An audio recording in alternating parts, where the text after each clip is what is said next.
क्या ये सच में वही भारत देश है जिसके बारे में हमें डराया गया था? हवाई अड्डे के आगमन कक्ष में खड़े 18 विदेशी बुजुर्ग अपनी आंखों पर विश्वास नहीं कर पा रहे थे। उनके हाथ कांप रहे थे, लेकिन डर से नहीं, बल्कि एक ऐसे आश्चर्य से जिसने उनकी पूरी सोच को हिलाकर रख दिया था। वे लोग जो अपने देशों में महलों में रहते हैं, जिनके पास अरबों की दौलत है, आज भारत की धरती पर कदम रखते ही स्तब्ध रह गए थे। उनके परिवारों ने उन्हें रोका था। उनसे कहा गया था कि भारत एक गरीब देश है, वहां गंदगी होगी, वहां अव्यवस्था होगी।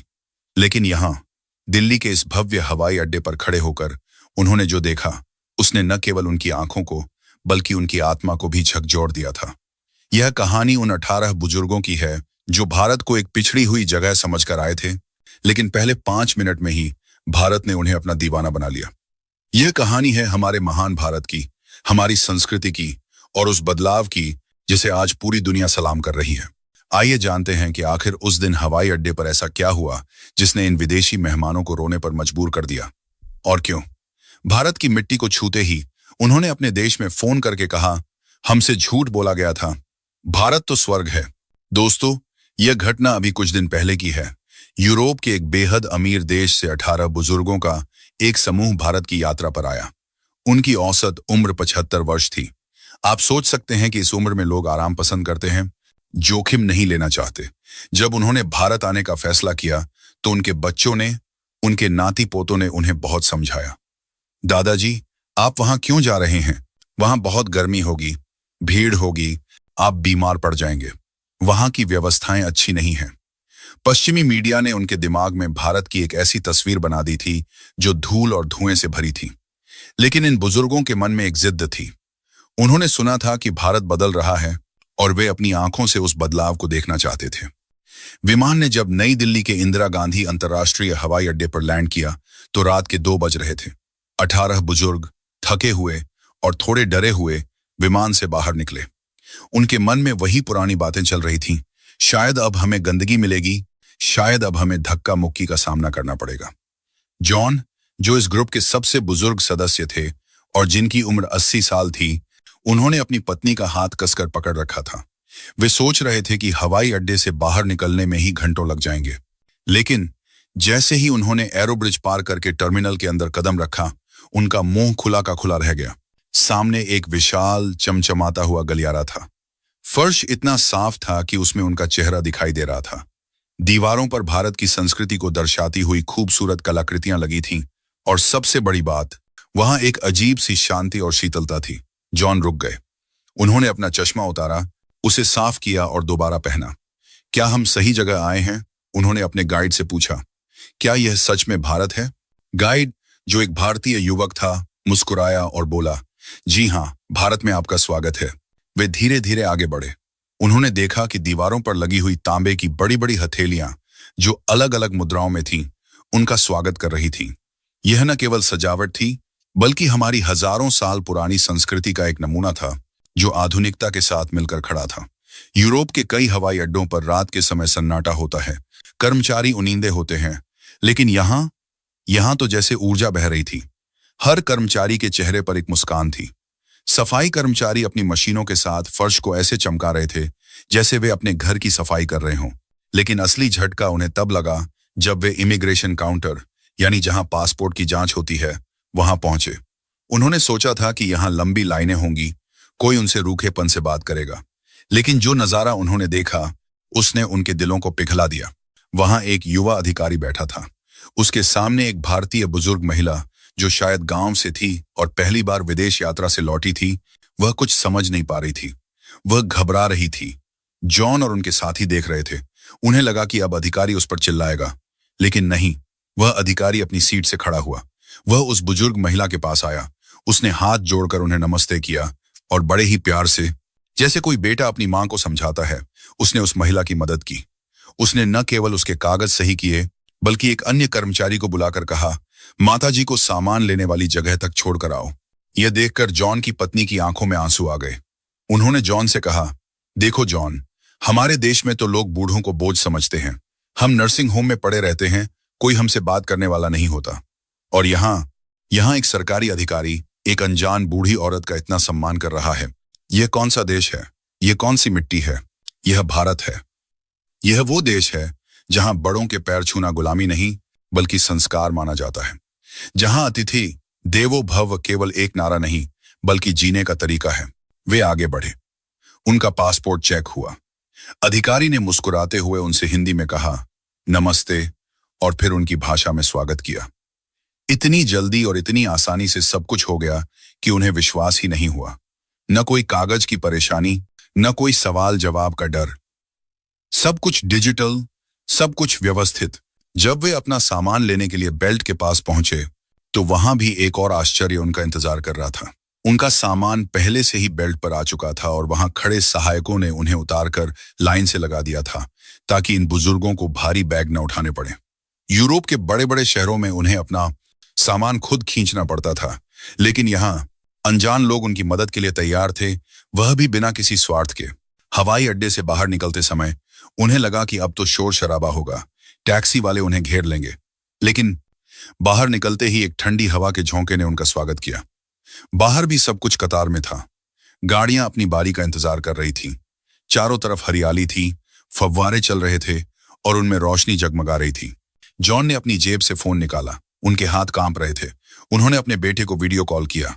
उनका बेटा जो 7 समुंदर पार अपने ऑफिस में बैठा था, उसने फोन उठाया। डैड, क्या हुआ?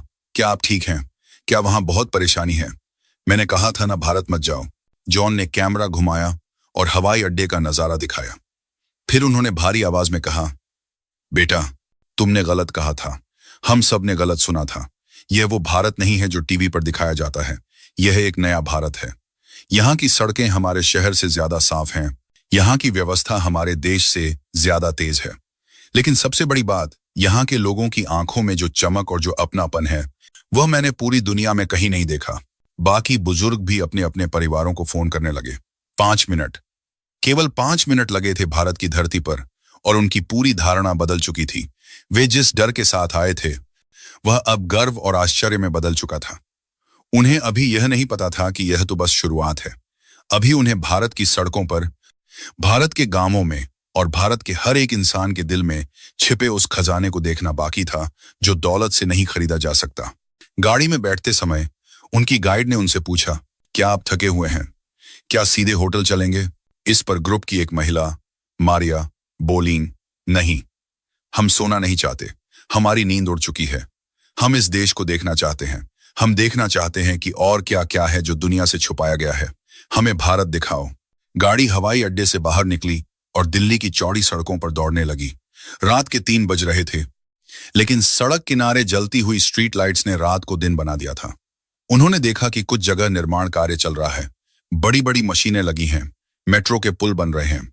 यह एक ऐसे देश की तस्वीर थी जो रुक नहीं रहा था, जो दौड़ रहा था। मारिया ने खिड़की से बाहर देखते हुए कहा, देखो, यह देश सो नहीं रहा है। यह अपने भविष्य का निर्माण कर रहा है। अचानक जॉन को प्यास लगी। उन्होंने ड्राइवर से गाड़ी रोकने को कहा। वे देखना चाहते थे कि सड़क किनारे की एक छोटी सी दुकान कैसी होती है। ड्राइवर ने गाड़ी एक छोटी सी चाय की दुकान के पास रोकी जो रात में भी खुली थी। एक साधारण सा आदमी वहां चाय बना रहा था। मिट्टी के कुल्हड़ रखे थे। इन अरबपति बुजुर्गों को लगा कि अब उन्हें डॉलर निकालने पड़ेंगे या कैश की दिक्कत होगी। जॉन ने अपना वॉलेट निकाला, लेकिन तभी उन्होंने देखा कि एक रिक्शा चलाने वाला जो बहुत ही साधारण कपड़े पहने था, उसने चाय ली और अपनी जेब से कोई नोट नहीं निकाला। उसने अपना पुराना सा फोन निकाला, एक कोड स्कैन किया और 1 सेकंड में टिंग की आवाज आई। भुगतान हो गया। जॉन और उनके साथी सन्न रह गए। उन्होंने आपस में बात की, क्या तुमने देखा? उस गरीब दिखने वाले आदमी ने डिजिटल पेमेंट किया। यहां सड़क के किनारे इतनी रात को। यूरोप में कई जगहों पर आज भी कार्ड मशीनें काम नहीं करती या कैश मांगते हैं, और यहां भारत में एक चाय वाला भी तकनीक का उस्ताद है। यह उनके लिए दूसरा सबसे बड़ा झटका था। उन्होंने गाइड से पूछा, यह कैसे संभव है? गाइड ने गर्व से सीना चौड़ा करके कहा, सर, यह डिजिटल इंडिया है। यहां अमीर हो या गरीब, हर कोई तकनीक से जुड़ा है। यहां सब्जी वाला भी ऑनलाइन पैसे लेता है। दुनिया भी सोच रही है और भारत यह कर चुका है। जॉन ने उस चाय वाले को देखा। उसके चेहरे पर संतोष था। जॉन ने आगे बढ़कर इशारे से चाय मांगी। चाय वाले ने मुस्कुराकर उन्हें कुल्हड़ में चाय दी। जब जॉन ने पैसे देने चाहे तो चाय वाले ने हाथ जोड़ लिए। उसने टूटी फूटी भाषा में और इशारों से समझाया, आप मेहमान हैं, पहली चाय मेरी तरफ से। एक अरबपति जो दुनिया की हर चीज खरीद सकता था, आज सड़क किनारे एक गरीब चाय वाले की दरियादिली के सामने खुद को छोटा महसूस कर रहा था। उस 10 रुपये की चाय में जो स्वाद था, वह उन्हें 5 स्टार होटल की कॉफी में कभी नहीं मिला था, क्योंकि उसमें चीनी के साथ साथ भारत का प्यार भी घुला था। रात बीत गई, लेकिन उन 18 बुजुर्गों की आंखों में नींद नहीं थी। दिल्ली के उस आलीशान होटल के कमरे में लेटे हुए भी उनके दिमाग में वही चाय वाला और वह हवाई अड्डा घूम रहा था। वे सोच रहे थे, क्या यह वही भारत है? अगली सुबह जब सूरज की पहली किरणें खिड़की से अंदर आईं, तो उन्होंने फैसला किया कि आज वे किसी बड़ी टूरिस्ट बस में नहीं, बल्कि आम लोगों की तरह भारत को देखेंगे। वे जानना चाहते थे कि क्या यह सफाई और यह अच्छाई केवल हवाई अड्डे तक सीमित थी, या यह सच में भारत की रगों में दौड़ रही है। सुबह के 9 बज रहे थे। गाइड ने सुझाव दिया, चलिए आज आपको दिल्ली मेट्रो की सैर कराते हैं। यह सुनते ही ग्रुप में सन्नाटा छा गया। उनकी धड़कनें तेज हो गईं। उनके देशों में उन्हें बताया गया था कि भारत की ट्रेनें और मेट्रो मतलब भीड़, धक्का, मुक्की, पसीना और जेबकतरों का डर। एक बुजुर्ग महिला एलिजाबेथ ने डरते हुए पूछा, क्या यह सुरक्षित होगा? हमने तस्वीरों में देखा है कि लोग ट्रेनों के ऊपर चढ़कर सफर करते हैं। गाइड ने सिर्फ मुस्कुराकर कहा, मैम बस मेरे साथ चलिए। जब वे कनॉट प्लेस के मेट्रो स्टेशन के नीचे उतरे तो उन्हें अपनी आंखों पर यकीन नहीं हुआ। वह स्टेशन किसी 5 स्टार होटल की लॉबी जैसा चमक रहा था। एस्केलेटर खामोशी से चल रहे थे। कहीं कोई कचरा नहीं, कहीं कोई पान की पीक नहीं। लोग कतार में खड़े थे। और फिर आई मेट्रो। जैसे ही ट्रेन रुकी और दरवाजे अपने आप खुले, ठंडी हवा का एक झोंका बाहर आया। अंदर का नजारा देखकर जॉन और एलिजाबेथ हैरान रह गए। सब कुछ कितना व्यवस्थित था। और सबसे बड़ी बात, उन्होंने देखा कि ट्रेन का पहला डिब्बा सिर्फ महिलाओं के लिए आरक्षित था।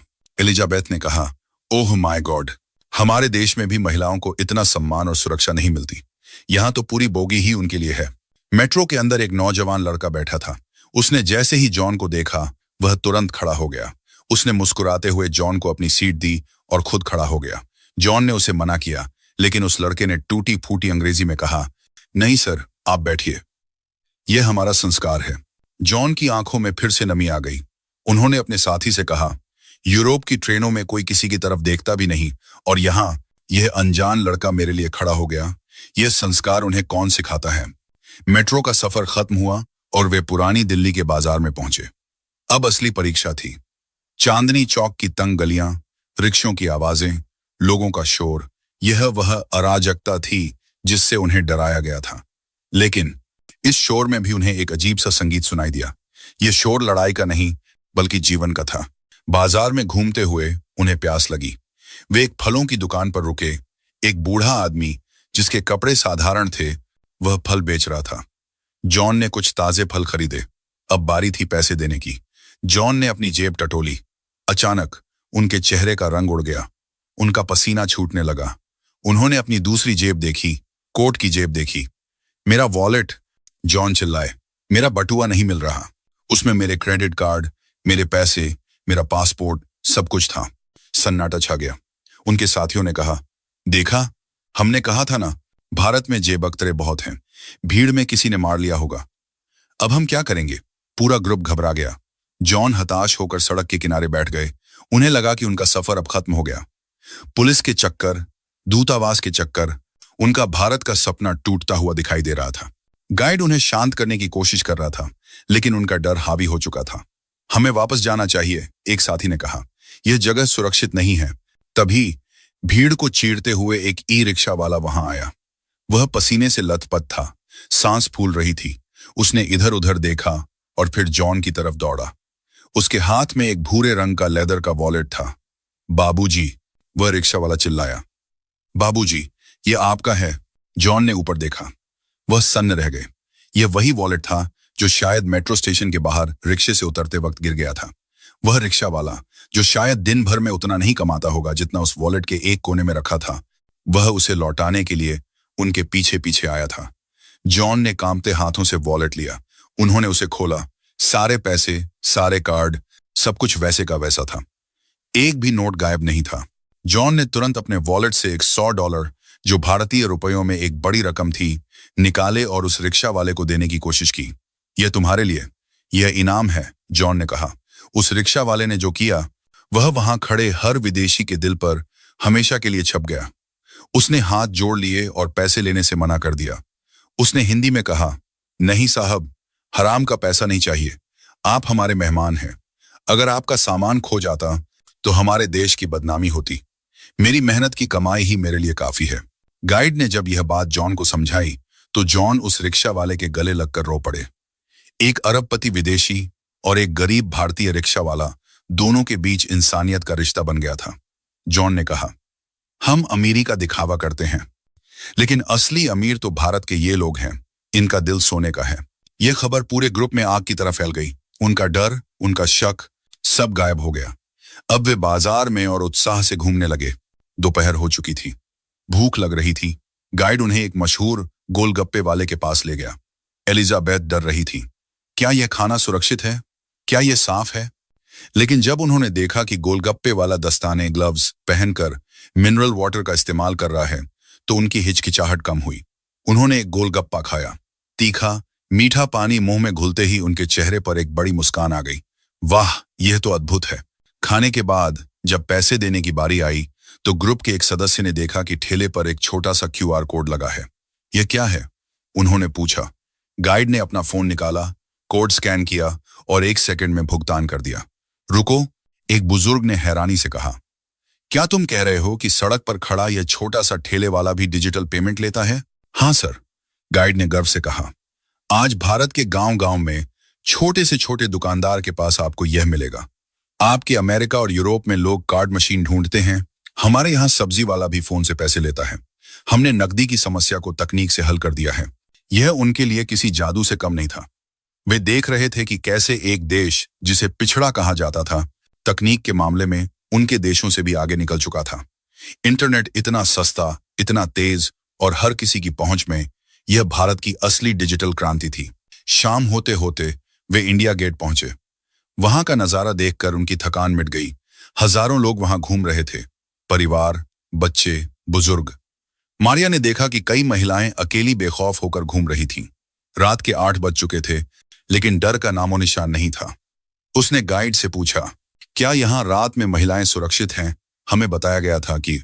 गाइड ने कहा, मैम देखिए, ये सब अपने परिवारों के साथ हैं या अपने दोस्तों के साथ। भारत बदल रहा है। बुराइयां हर जगह होती हैं, लेकिन सच्चाई यह है कि हम अपनी माँ बहनों की इज्जत करना जानते हैं। यह वो देश है जहां नारी को देवी माना जाता है। तभी वहां आइसक्रीम बेचने वाले के पास भीड़ लग गई। जॉन ने देखा कि लोग कतार में खड़े होकर अपनी बारी का इंतजार कर रहे थे। कोई धक्का मुक्की नहीं।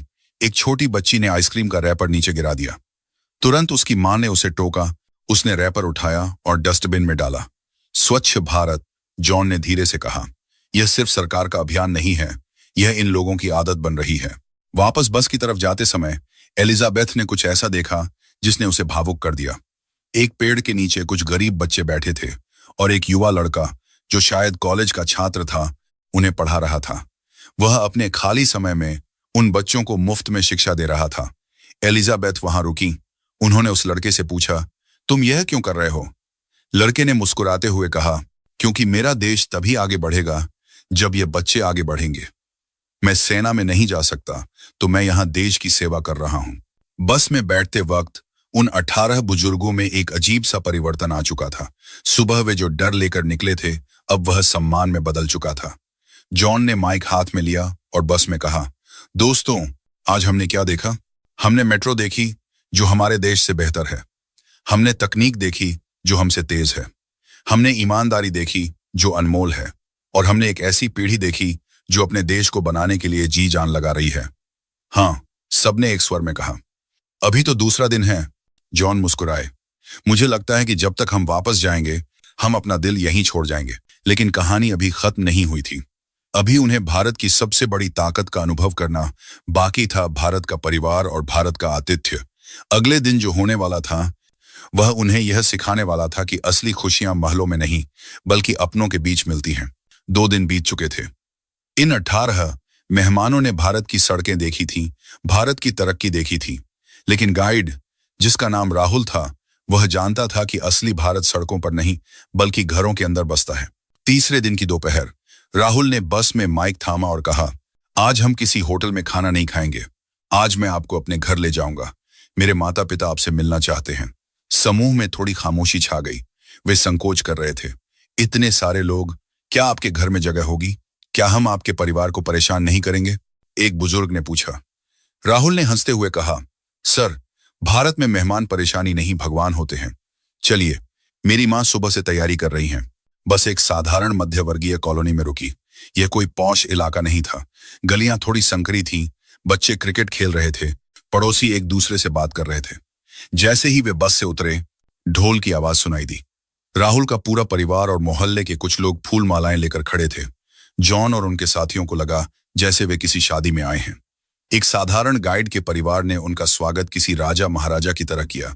घर की दौन आने में महिलाओं ने उनकी आरती उतारी और माथे पर तिलक लगाया।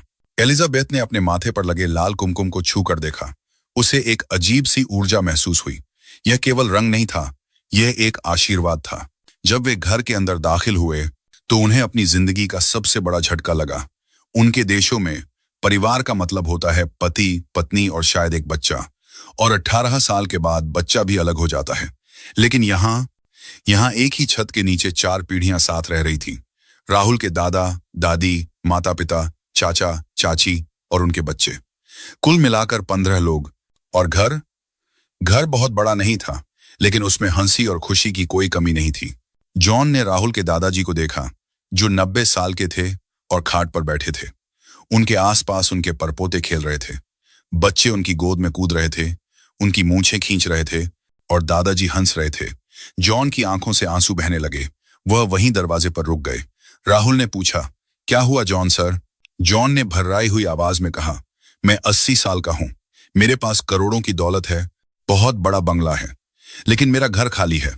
मेरे पोते साल में एक बार क्रिसमस पर आते हैं और वो भी अपने फोन में लगे रहते हैं। और यहाँ इस छोटे से घर में यह बुजुर्ग दुनिया का सबसे अमीर इंसान है, क्योंकि उसका परिवार उसके साथ है। यह नजारा देखकर सभी विदेशी मेहमान भावुक हो गए। उन्होंने देखा कि घर की बहू अपने सास ससुर के पैर दबा रही थी। बच्चों को बड़ों के सामने ऊंची आवाज में बात न करने के संस्कार दिए जा रहे थे। यह अनुशासन नहीं, यह प्रेम था। फिर समय आया भोजन का। डाइनिंग टेबल छोटी थी, इसीलिए सबने जमीन पर कालीन बिछाकर बैठने का फैसला किया। उन अरबपति मेहमानों के लिए जमीन पर बैठकर खाना एक नया अनुभव था, लेकिन उन्होंने इसे खुशी खुशी स्वीकार किया। राहुल की मां और चाची ने खाना परोसना शुरू किया। यह होटल का खाना नहीं था, इसमें कोई फैंसी सजावट नहीं थी। यह शुद्ध घर का खाना था। दाल, मखनी, पनीर, गर्मा गर्म रोटियां जिन पर ढेर सारा देसी घी लगा था, और साथ में चावल की खीर। जब खाना परोसा जा रहा था तो एक विदेशी महिला ने चम्मच मांगा। राहुल की दादी, जो अंग्रेजी नहीं जानती थी, उन्होंने इशारे से उस महिला का हाथ पकड़ा। उन्होंने अपनी उंगलियों से रोटी का एक टुकड़ा तोड़ा, उसे दाल में डुबोया और बड़े प्यार से उस विदेशी महिला के मुंह में खिला दिया। वह महिला सन्न रह गई। एक पल के लिए सन्नाटा छा गया। फिर उस महिला ने रोना शुरू कर दिया। वह फूट फूट कर रोने लगी। उसने राहुल की दादी को गले लगा लिया। गाइड ने बताया, ये कह रही हैं कि 20 साल पहले इनकी मां गुजर गई थी। आज जब आपने इन्हें अपने हाथ से खिलाया तो इन्हें अपनी मां की याद आ गई। इन्हें लगा जैसे मां वापस आ गई हैं। भाषा की कोई दीवार नहीं बची थी। प्यार की भाषा सब समझ रहे थे। उन बुजुर्गों ने चम्मच एक तरफ रख दिए और हाथ से खाना शुरू किया। उन्होंने महसूस किया कि जब उंगलियां भोजन को छूती हैं तो पेट भरने से पहले आत्मा तृप्त होती है। ओह, यह स्वाद! एक बुजुर्ग ने कहा, मैंने दुनिया के सबसे महंगे रेस्तरां में खाना खाया है, लेकिन ऐसा स्वाद कहीं नहीं मिला। इसमें क्या मसाला डाला है? राहुल की मां ने मुस्कुराते हुए कहा, इसमें बस एक ही मसाला है भाई साहब, प्यार। हम भारतीयों के लिए अन्न ही ब्रह्म है। हम खाना सिर्फ पेट भरने के लिए नहीं बनाते, दिल जीतने के लिए बनाते हैं। खाने के बाद सब लोग आंगन में बैठ गए। शाम हो रही थी। एक 10 साल की बच्ची ने हारमोनियम उठाया और भजन गाना शुरू किया। बाकी बच्चे उसके साथ तालियां बजाने लगे। विदेशी मेहमान भी तालियां बजाने लगे। वहां कोई अमीर नहीं था, कोई गरीब नहीं था, कोई विदेशी नहीं था। सब एक परिवार बन चुके थे। ग्रुप के एक सदस्य माइकल ने राहुल के पिता से पूछा, इतने सारे लोग एक साथ रहते हैं, क्या झगड़े नहीं होते? राहुल के पिता ने बहुत सुंदर जवाब दिया। उन्होंने कहा, साहब, बर्तन साथ रहेंगे तो खटकेंगे ही, लेकिन हम बर्तनों को फेंकते नहीं हैं, उन्हें संभाल कर रखते हैं। हमारे यहाँ रिश्तों को तोड़ा नहीं जाता, जोड़ा जाता है। हम मैं से ज्यादा हम पर विश्वास करते हैं। जाते समय राहुल की मां ने हर मेहमान को एक एक शॉल और मिठाई का डिब्बा उपहार में दिया। जॉन ने कहा, नहीं नहीं, हम यह नहीं ले सकते। हमने आपका खाना खाया, यही बहुत बड़ी बात है। उल्टा हमें आपको कुछ देना चाहिए। राहुल की मां ने हाथ जोड़कर कहा, हमारे यहां से कोई मेहमान खाली हाथ नहीं जाता। यह शगुन है, इसे रख लीजिए। यह आपको भारत की याद दिलाता रहेगा। बस में वापस बैठते समय उन 18 लोगों के हाथ में वो साधारण से उपहार थे, लेकिन उनके लिए वे हीरे जवाहरात से भी कीमती थे। बस चल पड़ी, लेकिन सबकी गर्दन पीछे मुड़ी हुई थी। वे उस छोटे से घर को तब तक देखते रहे जब तक वह आंखों से ओझल नहीं हो गया। गाइड ने देखा कि बस में एकदम शांति थी। यह उदासी की शांति नहीं थी, यह एक गहरे आत्मचिंतन की शांति थी। आखिरकार मारिया ने चुप्पी तोड़ी। उसने कहा, मुझे लगता है कि हम गलत दिशा में दौड़ रहे थे। हम पैसे के पीछे भागते रहे, बड़े घरों के पीछे भागते रहे, और हमने सोचा कि हमने सब कुछ पा लिया, लेकिन आज पता चला कि हम कितने गरीब हैं। असली दौलत तो भारत के इन घरों में है। जॉन ने अपनी डायरी निकाली और उसमें लिखा, भारत ने मुझे सिखाया कि घर ईंटों से नहीं, दिलों से बनते हैं, और परिवार सिर्फ खून के रिश्तों से नहीं, बल्कि साथ निभाने से बनता है। उस रात होटल में किसी ने टीवी नहीं चलाया। वे सब एक साथ लॉबी में बैठे और अपने अपने परिवारों के बारे में बात करने लगे। कई लोगों ने सालों बाद अपने बच्चों को फोन किया, सिर्फ यह कहने के लिए कि मैं तुमसे प्यार करता हूं। भारत की हवा ने उनके अंदर जमे हुए बर्फ को पिघला दिया था, लेकिन उनकी यात्रा अभी बाकी थी। अभी उन्हें जीवन के एक और सत्य का सामना करना था, शरीर और आत्मा का मिलन। कल उन्हें भारत की प्राचीन चिकित्सा पद्धति और आधुनिक विज्ञान का एक ऐसा संगम देखने को मिलने वाला था जो शायद उनकी जान भी बचा सकता था और जीने की राह भी दिखा सकता था। खुशियां और गम धूप छाम की तरह होते हैं। अभी वे राहुल के घर की आत्मीयता में डूबे हुए थे, लेकिन उन्हें नहीं पता था कि अगले ही पल एक बहुत बड़ा संकट उनका इंतजार कर रहा है। चौथे दिन की शाम थी। वे लोग आगरा से वापस दिल्ली आ रहे थे। बस में हंसी मजाक चल रहा था। तभी अचानक ग्रुप के एक सदस्य 76 वर्षीय पीटर को पसीना आने लगा। उन्होंने अपने सीने पर हाथ रखा और जोर से कराहने लगे। उनका चेहरा नीला पड़ने लगा था। पीटर, पीटर, क्या हुआ? उनकी पत्नी चीखी। पीटर सांस नहीं ले पा रहे थे। यह दिल का दौरा था। बस में हड़कंप मच गया। उन 18 बुजुर्गों के मन में वही पुराना डर फिर से जाग गया। हे भगवान, भारत में हार्ट अटैक? अब पीटर नहीं बचेगा, जॉन ने घबराते हुए सोचा। उन्हें पश्चिमी मीडिया की वो खबरें याद आ गईं जिनमें कहा जाता था कि भारत में एम्बुलेंस समय पर नहीं आती, अस्पताल गंदे होते हैं। पीटर की पत्नी रोते हुए कह रही थी, हमें तुरंत घर वापस जाना चाहिए था। यहां मेरे पति को कौन बचाएगा? राहुल जो गाइड था, उसने एक पल की भी देरी नहीं की। उसने तुरंत फोन निकाला और एक 108 नंबर नहीं, बल्कि सीधे पास के सबसे बड़े सुपर स्पेशलिटी अस्पताल में इमरजेंसी कॉल किया। ड्राइवर ने बस की रफ्तार बढ़ा दी। पीटर की हालत बिगड़ती जा रही थी। बस में मौजूद हर इंसान प्रार्थना कर रहा था। उन्हें लग रहा था कि वे एक दोस्त को खोने वाले हैं। लेकिन जैसे ही बस अस्पताल के गेट पर पहुंची, उनका डर आश्चर्य में बदल गया। गेट पर पहले से ही स्ट्रेचर और डॉक्टरों की एक टीम तैयार खड़ी थी। जैसे ही बस रुकी, बिना एक सेकंड गंवाए उन्होंने पीटर को स्ट्रेचर पर लिटाया और अंदर ले गए। यह फुर्ती, यह तैयारी देखकर जॉन हैरान रह गए। उन्हें कैसे पता था कि हम आ रहे हैं? राहुल ने कहा, सर, यह नया भारत है। यहां तकनीक जान बचाती है। मैंने जीपीएस लोकेशन भेज दी थी। अस्पताल के अंदर का नजारा किसी भी अमेरिकी या यूरोपीय अस्पताल से कम नहीं था। सब कुछ सफेद, चमकता हुआ और पूरी तरह से कीटाणु मुक्त। मशीनें आधुनिक थीं और नर्सें उतनी ही पेशेवर थीं जितनी लंदन या न्यूयॉर्क में होती हैं। पीटर को तुरंत ऑपरेशन थिएटर में ले जाया गया। बाहर लॉबी में सन्नाटा था। पीटर की पत्नी रो रही थी। वह बार बार कह रही थी, अगर हम अपने देश में होते तो शायद बेहतर होता। 1 घंटे बाद ऑपरेशन थिएटर का दरवाजा खुला। एक वरिष्ठ डॉक्टर डॉ शर्मा बाहर आए। उनके चेहरे पर शांति थी। उन्होंने पीटर की पत्नी के पास जाकर कहा, मुस्कुराइए मैम, आपके पति अब खतरे से बाहर हैं। हमने एक स्टैंड डाल दिया है, वे बिल्कुल ठीक हैं। पीटर की पत्नी को विश्वास नहीं हुआ। इतनी जल्दी? और क्या वे सुरक्षित हैं? डॉ शर्मा ने मुस्कुराते हुए कहा, जी हां, भारत के डॉक्टर दुनिया भर में अपनी काबिलियत के लिए जाने जाते हैं। हम मशीनों से ज्यादा अपने हाथों और अनुभव पर भरोसा करते हैं। 2 दिन बाद जब पीटर को होश आया और उन्हें डिस्चार्ज मिलने वाला था, तो बिलिंग काउंटर पर एक और धमाका हुआ। पीटर के पास कोई हेल्थ इंश्योरेंस नहीं था जो भारत में चलता हो। वे डरे हुए थे। उनके देश में हार्ट सर्जरी का मतलब था घर बिक जाना, लाखों डॉलर का खर्चा। जॉन धीरे से काउंटर पर गए और बिल मांगा। जब उन्होंने बिल में हेल्थ देखा तो उन्होंने अपनी चश्मा ठीक किया। उन्होंने सोचा शायद 0 कम दिख रहे हैं। सिर्फ इतना। जॉन ने हैरानी से पूछा, यह तो $5,000 भी नहीं है। हमारे देश में इसके लिए $100 लगते हैं।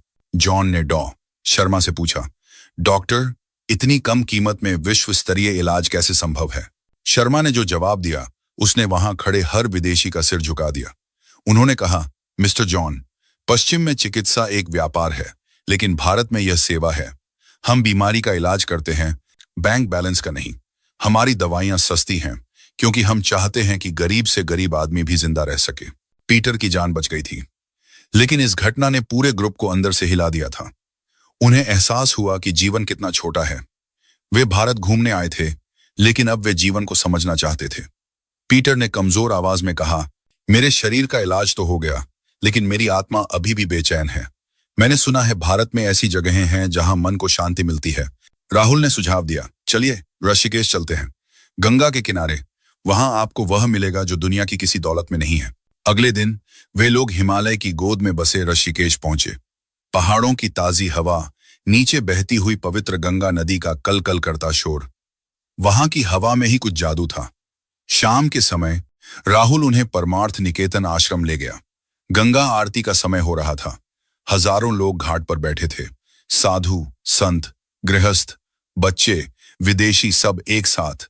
जैसे ही सूरज ढला, पंडितों ने बड़े बड़े दिए जलाए। मंत्रों का उच्चारण शुरू हुआ। जय गंगे माता। वह ध्वनि, वह गूंज, उसने उन 18 बुजुर्गों के दिलों को भेद दिया। उन्होंने अपनी जिंदगी में ओपेरा देखे थे, रॉक कॉन्सर्ट देखे थे, लेकिन ऐसी ध्वनि उन्होंने कभी नहीं सुनी थी। यह कानों को नहीं, सीधे रूह को छू रही थी।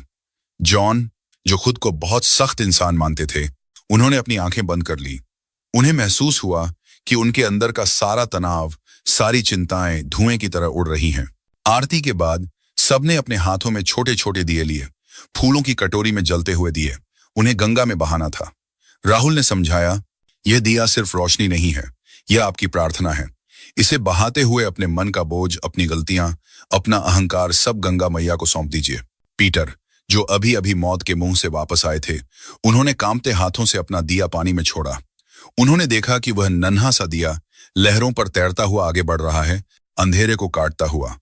पीटर रो पड़े, लेकिन ये आंसू दुख के नहीं थे, ये मुक्ति के आंसू थे।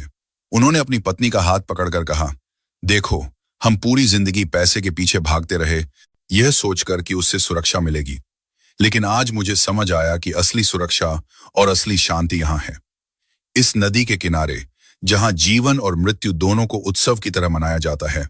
एक साधु उनके पास से गुजरे। उनके चेहरे पर एक दिव्य मुस्कान थी। उन्होंने जॉन के सिर पर हाथ रखा और बिना कुछ बोले चले गए। जॉन को लगा जैसे किसी ने उनके अंदर बिजली दौड़ा दी हो। जॉन ने उस रात अपनी डायरी में लिखा, भारत के अस्पतालों ने मेरे दोस्त के दिल को धड़कना सिखाया, और गंगा के किनारे ने हमें यह सिखाया कि उस दिल का इस्तेमाल कैसे करना है। पश्चिम ने हमें घड़ी दी है, लेकिन भारत के पास समय है। अगले दिन उन्होंने योग और ध्यान का सत्र लिया। 70-80 साल के ये बुजुर्ग, जो ठीक से झुक भी नहीं पाते थे, उन्होंने कोशिश की। एक युवा योग गुरु ने बहुत धैर्य के साथ उन्हें सिखाया कि कैसे सांस लेनी है। सांस ही जीवन है, गुरु ने कहा। अपनी सांसों पर ध्यान दो और तुम पाओगे कि भगवान कहीं बाहर नहीं, तुम्हारे अंदर है। 7 दिन का यह सफर अब खत्म होने को था, लेकिन जो लोग आए थे, वे अब वो लोग नहीं रहे थे। वे बदल चुके थे, पूरी तरह से बदल चुके थे। अब समय था विदाई का, और यह विदाई आसान नहीं होने वाली थी। 7 दिन कैसे बीत गए, पता ही नहीं चला।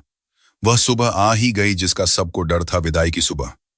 7 दिन पहले जब ये 18 बुजुर्ग दिल्ली आए थे, तो उनके चेहरों पर डर था, शंका थी। लेकिन आज होटल की लॉबी में सन्नाटा था। कोई भी वापस नहीं जाना चाहता था। जॉन, पीटर, मारिया, एलिजाबेथ सबने अपने बैग पैक कर लिए थे, लेकिन उनके बैग में सिर्फ कपड़े और स्मृति चिन्ह, सुवेनियर्स नहीं थे। उनके बैग में भारत की मिट्टी की खुशबू, गंगा का आशीर्वाद और एक परिवार का प्यार भरा हुआ था। हवाई अड्डे के लिए बस रवाना हुई। वही रास्ता, वही सड़कें, लेकिन नजरिया बदल चुका था। 7 दिन पहले उन्हें सड़कों का शोर, गाड़ियों की आवाजें शोरगुल लगती थीं। आज वही आवाजें उन्हें जीवन का संगीत लग रही थीं। जॉन खिड़की से बाहर देख रहे थे। एक जगह उन्होंने देखा कि कुछ मजदूर सड़क किनारे खाना खा रहे हैं। वे अपनी रोटियां मिल बांटकर खाना खा रहे थे। जॉन मुस्कुराए।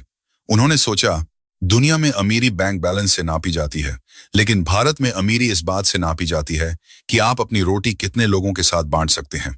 हवाई अड्डा आ गया। गाइड राहुल और बस ड्राइवर, जिनका नाम राम सिंह था, उनका सामान उतारने लगे। अचानक ग्रुप की सबसे बुजुर्ग महिला, जिनकी उम्र 82 वर्ष थी, वह धीरे धीरे राम सिंह के पास गईं। राम सिंह एक साधारण ड्राइवर थे जो पिछले 7 दिनों से उनकी सेवा में लगे थे। हमेशा मुस्कुराते रहते थे, कभी थकान नहीं दिखाई। उस बुजुर्ग महिला ने अपने पर्स से कुछ निकाला और राम सिंह के हाथ में रख दिया। वह पैसे नहीं थे, वह उनके दिवंगत पति की घड़ी थी। राम सिंह ने घबराते हुए हाथ पीछे खींचे। नहीं मेम साहब, यह बहुत कीमती है। बुजुर्ग महिला ने टूटी फूटी हिंदी में कहा, बेटा तुम बेटे जैसे हो। राम सिंह की आंखों से आंसू छलक पड़े। उन्होंने झुककर उस महिला के पैर छू लिए। यह दृश्य देखकर वहां खड़े सुरक्षा गार्ड भी भावुक हो गए। एक विदेशी मेम साहब और एक भारतीय ड्राइवर के बीच मां बेटे का यह रिश्ता सिर्फ भारत की धरती पर ही संभव हो सकता था। प्रस्थान द्वार डिपार्चर गेट के पास खड़े होकर जॉन ने सबको इकट्ठा किया।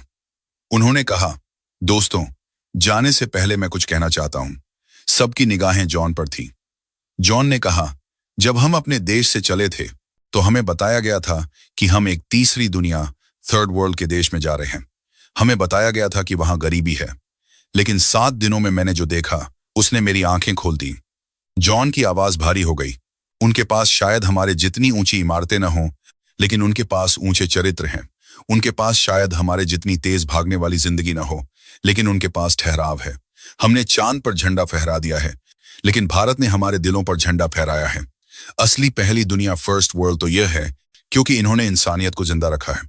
पीटर, जिनका इलाज भारत में हुआ था, उन्होंने कहा, मैं यहां मरने से डर रहा था, लेकिन अब मुझे लगता है कि अगर मुझे मरना भी पड़े तो मैं इसी धरती पर मरना चाहूंगा, गंगा के किनारे, क्योंकि यहां मौत अंत नहीं बल्कि एक नई यात्रा की शुरुआत है। विदाई का पल बहुत भारी था। राहुल, जो अब गाइड नहीं बल्कि उनका परिवार बन चुका था, सबकी आंखों में आंसू थे। उन 18 विदेशियों ने हाथ जोड़कर, सर झुकाकर नमस्ते किया। यह नमस्ते सिर्फ एक शब्द नहीं था, इसमें आदर था, कृतज्ञता थी और एक वादा था। विमान ने उड़ान भरी। खिड़की से नीचे देखते हुए उन्हें दिल्ली की जगमगाती रोशनी दिखाई दी। वह रोशनी अब उन्हें अराजक नहीं बल्कि एक सितारे की तरह लग रही थी जो पूरी दुनिया को रास्ता दिखा रहा था। कहानी यहीं खत्म नहीं होती। असली कहानी तो उनके अपने देश लौटने के बाद शुरू हुई।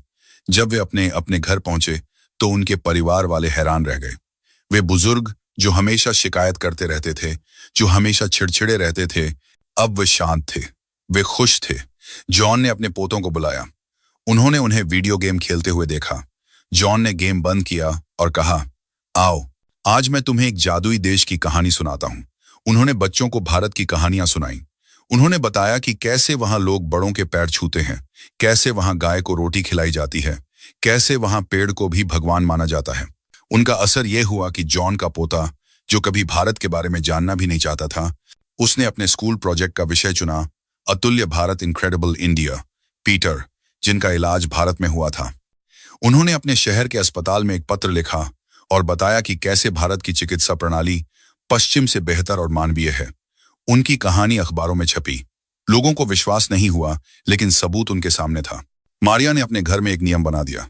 उसने कहा, हफ्ते में एक दिन हम सब जमीन पर बैठकर हाथ से खाना खाएंगे। कोई फोन नहीं, कोई टीवी नहीं। हम सिर्फ बात करेंगे जैसे भारत में राहुल का परिवार करता था। धीरे धीरे उनके आसपास के लोग बदलने लगे। भारत की संस्कृति 7 समुंदर पार उन विदेशी परिवारों के जीवन का हिस्सा बन गई। और भारत अपनी गति से चलता रहा, अपनी मस्ती में, अपनी धुन में। उसे किसी के प्रमाण पत्र की जरूरत नहीं थी। वह जानता था कि वह क्या है। वह हजारों सालों से दुनिया को रोशनी देता आया है और आगे भी देता रहेगा। चाहे वह शून्य ज़ेरो का आविष्कार हो, या योग का ज्ञान, या फिर आज की डिजिटल क्रांति। भारत ने हमेशा दुनिया का नेतृत्व किया है, हथियारों से नहीं बल्कि विचारों से। दोस्तों, यह कहानी सिर्फ उन 18 विदेशियों की नहीं है, यह कहानी हम सबकी है। यह कहानी हमें याद दिलाने के लिए है कि हमारे पास क्या है। अक्सर हम पश्चिम की चकाचौंध में अपनी ही संस्कृति को कम आंकने लगते हैं। हम अपनी भाषा बोलने में शर्माते हैं, अपने रीति रिवाजों को पुराना मानते हैं। लेकिन देखिए, आज दुनिया उसी संस्कृति के लिए तरस रही है जिसे हम छोड़ रहे हैं। दुनिया शांति ढूंढने के लिए हमारे पास आ रही है। हमारे पास परिवार की ताकत है, हमारे पास संतोष का धन है, हमारे पास सेवा का भाव है। यही हमारी असली विरासत है। जब अगली बार आप किसी विदेशी को देखें या किसी मेहमान से मिलें, तो याद रखिएगा आप सिर्फ एक व्यक्ति नहीं हैं, आप पूरे भारत का प्रतिनिधित्व कर रहे हैं। आपकी एक मुस्कान, आपका एक मदद का हाथ किसी की पूरी जिंदगी बदल सकता है। गर्व से कहिए कि हम भारतीय हैं। गर्व से कहिए कि हम उस देश के वासी हैं जिसने दुनिया को वसुधैव कुटुंबकम, पूरी दुनिया एक परिवार है का मंत्र दिया। भारत केवल एक देश नहीं है, भारत एक एहसास है, और जो इस एहसास को एक बार छू लेता है वह हमेशा के लिए इसका हो जाता है। जय हिंद, जय भारत।